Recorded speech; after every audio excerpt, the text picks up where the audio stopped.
नमस्कार, एपीटीवी पर आपका स्वागत है। हरियाणा व देश विदेश की 5 मिनट में 50 बड़ी खबरें। पहले खबरें हरियाणा प्रदेश की। पीड़ितों को लेकर रणदीप सुरजेवाला ने बीजेपी सरकार को घेरा, फसलें डूबी, मुआवजा लटकाओ और अब बीमा क्लेम नहीं। अभय चौटाला ने कहा, नियमों का बहाना बनाकर मुआवजा देने से इनकार, किसानों को लूट रही बीमा कंपनियां। अम्बाला के प्रिंसिपल नेटवर्किंग के जाल में फंसे, छेड़छाड़ के बाद अब लाखों के फर्जीवाड़े में फंसे। कैबिनेट मंत्री का ऑडियो बनाकर वायरल करने वाले बलविंदर आर्य के खिलाफ बीजेपी का बड़ा एक्शन, 6 साल के लिए पार्टी से निकाला। भिवानी नगर परिषद में हाथापाई, कार्यकारी अधिकारी और एक्शन भिड़े, कर्मचारियों ने किए बीच बचाव। भिवानी में अपनों ने ही बनाया 82 साल के बुजुर्ग को हनी ट्रैप का शिकार, 40 लाख रुपए लूटे। फरीदाबाद के मिर्जापुर में 12 साल के बच्चे को स्कॉर्पियो ने कुचला। फरीदाबाद के एक सरकारी स्कूल में शिक्षक पर 7वीं कक्षा की छात्राओं के साथ अश्लील हरकत करने का लगा आरोप। शिक्षक शराब पीकर कक्षा में आया और छात्राओं के साथ किया दुर्व्यवहार। पुलिस ने मामला दर्ज कर जांच शुरू की। फरीदाबाद में ट्रैफिक चालान की राशि नहीं हो रही कम, वकीलों ने लोक अदालत का किया बहिष्कार। कपास की फसल पर बारिश और कीटों का कहर, मुआवजे की आस में किसान।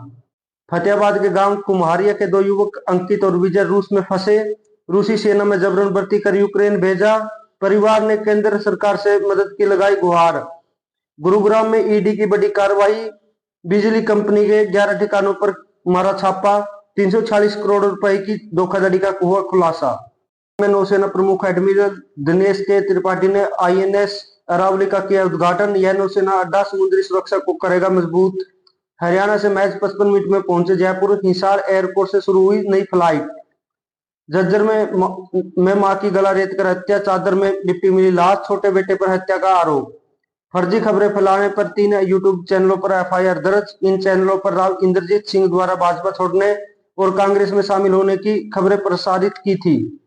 पीएम मोदी के जन्मदिन पर शुरू होगा स्वस्थ नारी सशक्त परिवार अभियान, सीएम नायब सैनी रोहतक से करेंगे शुभारंभ। यूनिवर्सिटी में बीएससी की छात्रा ने किया सुसाइड, जींद की रहने वाली है छात्रा। नूह में मोबाइल क्विक ऐप से मचा हड़कंप, रात के समय अचानक हुआ लाखों का लेन देन, पुलिस ने अलर्ट व एडवाइजरी की जारी। दीपावली से पहले शुरू होगी शिक्षकों की ट्रांसफर ड्राइव, सीएमओ से मिली मंजूरी। 1 से शुरू होगी बाजरे व मूंगफली की खरीद। बाजरे का एमएसपी 150 रुपए प्रति क्विंटल बढ़ा, 2775 रुपए की गई। हरियाणा की स्वास्थ्य मंत्री आरती राव ने कुरुक्षेत्र के सिविल अस्पताल का किया दौरा, महिला टॉयलेट की अव्यवस्था देख पीडब्ल्यूडी अधिकारियों को फटकार लगाई। अब खबरें देश और विदेश की। 51 किलोमीटर की रेल लाइन से मिजोरम दिल्ली से जुड़ा, बेराबी सारेंग के बीच 45 सुरंगें, कुतुब मीनार से ऊंचा भारत का दूसरा ब्रिज पीएम ने किया उद्घाटन। पीएम मोदी ने 3 ट्रेनों को दिखाई हरी झंडी। पहली बार आइजोल जुड़ा रेल मार्ग से। पीएम मोदी शनिवार को मिजोरम पहुंचे। खराब मौसम के कारण वह सभा स्थल तक नहीं पहुंच सके। उन्होंने ऑनलाइन ही मिजोरम में रेल लाइन का किया उद्घाटन। मणिपुर में हिंसा के 2 साल बाद पीएम का दौरा, सबसे ज्यादा प्रभावित चुरा चांदपुर में रैली, कहा मणिपुर के जज्बे को सल्यूट करता हूं। पीएम मोदी ने कहा कि मणिपुर के नाम में ही मणि है, ये वो मणि है जो भविष्य में पूरे पूर्वोत्तर को जगमगाने वाला है। भारत सरकार मणिपुर को विकास के पथ पर आगे ले जाने के प्रयासरत है। मैं आपके साथ हूं, शांति के रास्ते पर चल, अपने सपने को पूरे करें। मणिपुर से पीएम मोदी का संदेश।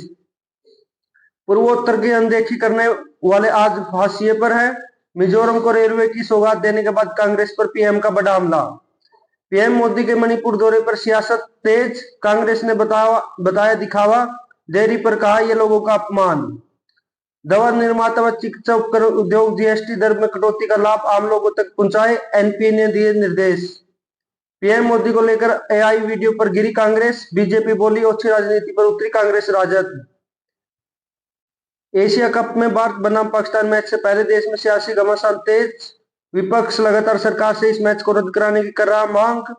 भाजपा सरकार का कहना है कि भारत किसी भी द्विपक्षीय टूर्नामेंट में पाकिस्तान से नहीं खेलेगी, लेकिन बहुराष्ट्रीय टूर्नामेंट में दोनों देशों की भिड़ंत हो सकती है। भारत पाकिस्तान क्रिकेट मैच सैनिकों का अपमान, उद्धव ठाकरे ने किया सड़क पर उतरने का ऐलान।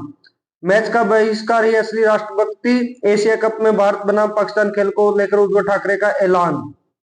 नेपाल में 6 महीने में चुनाव कराई थी सुशीला कार्की, भारतीय राजदूत ने पीएम बनने पर मिलकर दी बधाई। ओली की पार्टी संसद भंग के खिलाफ। बने रहिए देश और विदेश की खबरों के लिए हमारे साथ।